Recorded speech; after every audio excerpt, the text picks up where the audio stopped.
And welcome to Camp Massatators, where there are bloodsuckers everywhere. Morning in Camp Massatators, and I am in pretty rough shape. Old age! Between mostly my broken butt.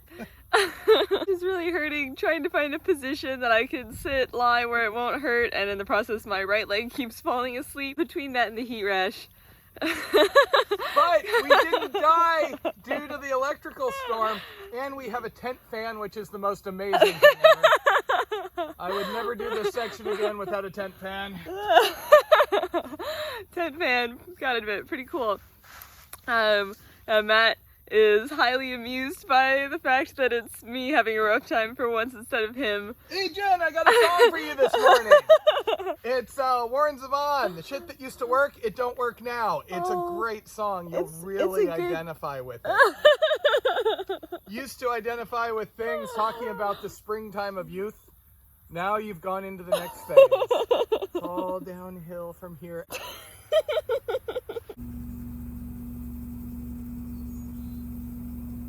Good news, we didn't die. Always good, because then I wouldn't get to see the Gulf. Also, because Taters didn't talk enough yesterday, we've decided to declare this entire week Taters Week. All Taters. Matt. Wow. We've like almost died a couple of times, and she didn't look that scared. She's like, oh, look, an oil tanker. And let's... I did good yesterday. No more Taters Tuesday. Meanwhile, Taters Tuesday, and I'm like off in the corner narrating to myself because it feels wrong not like recording things.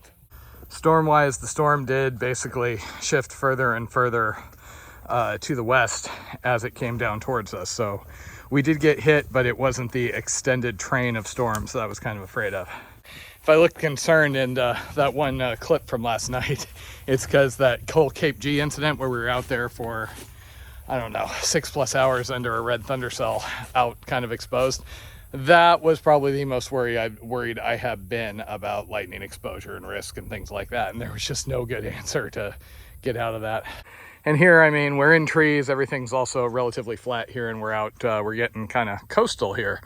Only about another 60 miles out to head of passes. And like right when the rain hit, we actually had thunder going off right above us, that kind of like painful crack, and things kept going white. Oh, good times. From here, we may do one other quick stop to try and get some ice later today. Beyond that, we have enough food to make it through and water, so we should be good. Woo! On to the Gulf again. Yeah, round 2, fight! We actually did look into how to get from basically the head of South Pass out past Port Eads back to Venice, and contacted a charter captain. We were quoted over $300, so for that we're just going to do the paddle back against current. With the water so low, the current is very, very low, so that shouldn't be as much of a problem as it might have been on high current years.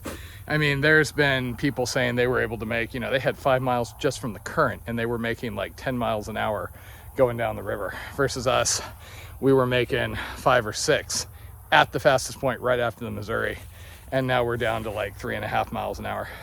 The river has got a lot emptier out here. We are still seeing the big cargo and oil tankers, but when it's got runs of 5+ miles of visibility, we don't have them popping up and surprising us anymore. The crossing at New Orleans to get over to French Quarter was probably about the sketchiest thing we've had, just because there's the turn and those things come around so fast. Fortunately, there's also a lot of eyes, and there's naval traffic control there, so there were people warning boats that we were crossing, because we can't tell how far the handheld will actually reach. So we call out on 67 and say, okay, hey, we're a canoe, we're crossing, everything looks clear, we'll do our best to get out of the way. And then there's a lot of hoping and a lot of paddling. After we get picked up at Venice, we are going back to New Orleans to stay for a night or two. We have a hotel. Jen is flying out of there, so the cool thing is we may get to see a little more. Though we got to actually see a lot. Thanks to River Angel, we got to meet some really awesome people. We got to go get some really good food. And let's see, we missed a sword knife fight stabbing thing by about 3 hours. We saw one body and some landmarks, so it was all good. Also, super exciting day. This is the first time in literally weeks I have had 3 cups of coffee while in the tent. Seriously, this heat has been screwing us up. Downside, it's now 8:45 and we're leaving. So yeah, Taters is gonna have to get her broken butt in gear here. We do have a glorious amount of cloud cover right at the moment, and per the forecast, it is going to be an equally glorious 93 degrees. If that sounds hot, you have obviously not spent the last couple of weeks down here in Louisiana. We're pretty much past all the petroleum and chemical plants and whatnot, but we still do have scattered ones here and there. I really get inordinately happy if I provoke a wave back from a ship and somebody just came out of the pilot area to wave at us. A marine weather statement has been issued for the following areas. Coastal waters from Stake Island, Louisiana, to southwest pass of the Mississippi River. Doppler radar indicated a cluster of strong thunderstorms. We got a little bit of congestion in this area. People seem more chatty with us on the radio this morning, though. That guy might actually be even bigger than the oil ships coming in. All fun and games other than the headwind and the occasional weather broadcast.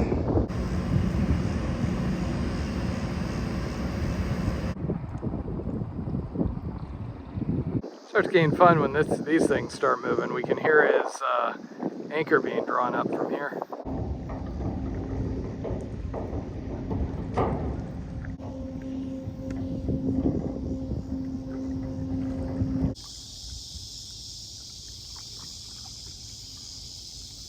Remember when Taters was young and could like sit for more than 10 minutes at a time and be fine? Now she's doing the thing I was doing on the Swanee and having to go, old age. River's so wide and empty here, it gets kind of boring. We're never really thinking we're at risk of getting run over. It's not boring. We're not it's dodging nice. toes. I've been bored out of my mind. We're going straight for like 10 miles. Peaceful, zen. Boring. The river's so big, there's not a whole lot to look at, and if we don't have ships coming at us, after the last week, it doesn't butter my toast anymore. Man, it would be fun to ride that bow wave for like 2 seconds before you died horribly. So we comment about how they don't really make waves, but they haven't been moving near as fast most of the time because of the curves. We've got big waves coming for us here. Jen keeps wanting me to put the camera away and be ready in case we get like thrown over. Yeah, if we were up against the shore, that would have been fun. That was fun out in the middle of everything. So I didn't film that because when things are really risky, I'm generally not the idiot with the phone out.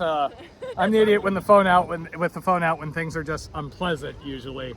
But those waves were so big when we dropped, you know, the stomach thing where you like drop a distance. I actually had that as we went, whoa! Fortunately, it didn't break till it hit the shore. So yeah, we were all good. And they were spread out enough, but whew. So when that ship shot around the corner at high speed, these guys were actually calling out, trying to get him to slow down, which it did. They said they had divers and we kind of thought we might have misheard them, but they do have a dive flag up. That must be interesting. They're obviously reinforcing or working on something down there, but the viz must be crap. If there is one thing this trip has taught me, one thing that I will carry with me till the end of my days, it is that nobody on this river knows the damn difference between a kayak and a canoe. We are always getting called a kayak. One guy, it was even a paddleboard or something, or no, rowboat. We got called a rowboat.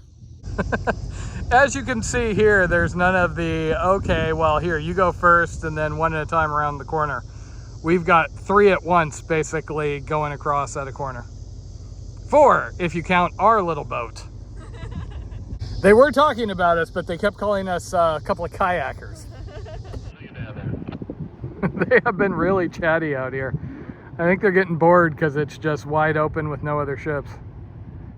So one of the interesting things down here is we seem to have outrun the levee that has been paralleling us. We're starting to see more of these kind of like side channels and coves and more dirt. I would, however, be careful about camping on a lot of this. Rivergator mentions you want to have at least 3 feet of clearance because the waves from some of those big ships, and I mean, sure enough, we really got thrown by one of those. So I would imagine we would, if you were camped like right up on that, you might wake up to a wave splashing across the tent. Mush, Blondie, we're never gonna make the Gulf at this rate.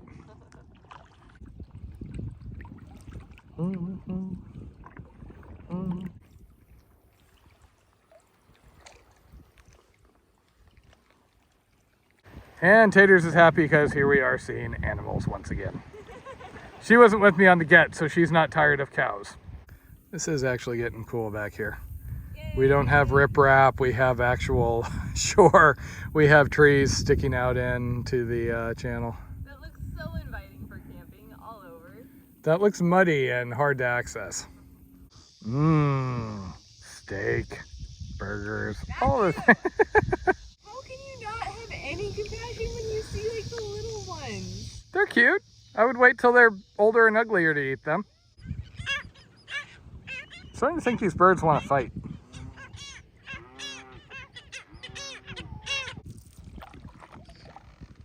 Mush. Gotta paddle more effectively. Here you look kind of like you're a geriatric who's in the final stages of going to, oh, she is, see, I'm gonna provoke her into really pulling her other butt cheek. Oh no. It always gets exciting around the curves where we're not sure exactly how wide they're gonna go.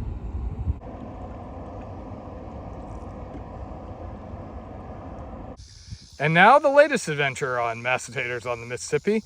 Can we find a camp not currently occupied by a cow? / bull. There were some with some really big horns. We've just been commenting about how awesome the paddling was in the evening and how we haven't had that for a while. Like early on, we loved the evenings. And then it's been so hot, it mostly just was miserable. And then yesterday we were like scrambling to get out of the way of the big storm with the radio. Literally, there was a emergency weather alert, like every other minute it seemed like. Obnoxious. And it was always, it was getting closer. They were expanding it. It was going out. We had one today and I got all excited because it said there was the potential for water spouts. And I tried to record it and I didn't go on about that.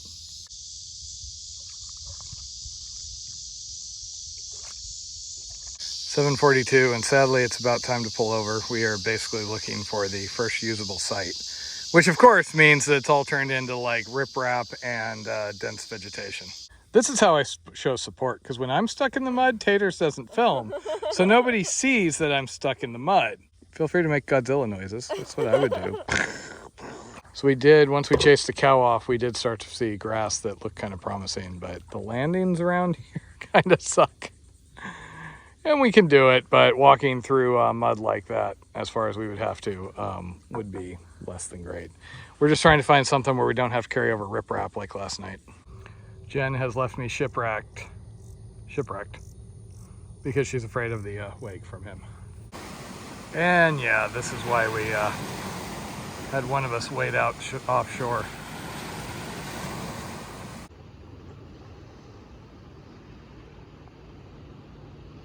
Onshore, 8:15. Lots of crabgrass, but we found something. At least we don't have to worry about sand getting all over everything, huh? Today was an amazing day all around. The big thing was the conditions were so much better. The weather felt really cool. I think the temperature said it was 93, but with the breeze, it felt like it was 80s maybe, which compared to the 100 degrees still weather, full sunshine that we've been in, it just felt super, super mild and comfortable. Paddling was pretty nice. We are basically completely out of the barges now, just seeing a few tankers and individual tugs moving around. The shoreline's changing pretty rapidly. We have trees growing out into the water, no more levees, and we are camped on grass tonight instead of sand. There's a few cows around, a few mosquitoes, but pretty peaceful view of the river. And we've just got about 30 miles out to head of passes, so probably be there tomorrow. Home sweet home for the night. Everybody else has a cause. Blondie, we need a cause. Tatas. Have you seen tatas? They're amazing.